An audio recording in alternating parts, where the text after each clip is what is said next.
హైదరాబాద్లో హైడ్రా పనితనం గురించి నేను ప్రత్యేకంగా చెప్పాల్సిన పని లేదు. అక్రమార్కుల గుండెల్లో వణుకు పుట్టించినటువంటి హైడ్రా రేవంత్ రెడ్డి గారి ప్రభుత్వం. రంగనాథ్ గారు వీకెండ్ వస్తే చాలు అక్కడ ఒక సినిమా చూపిస్తూ ఉంటారనమాట.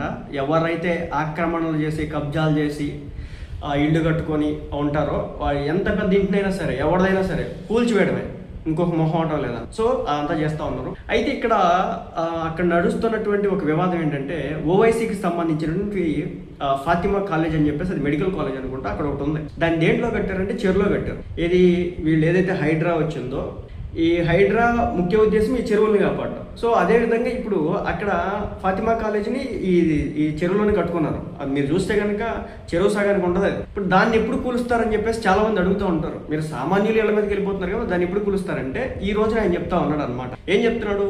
ఫాతిమా కాలేజీ వివాదం ప్రస్తుతం వచ్చేసి హైకోర్టు పరిధిలో ఉందట.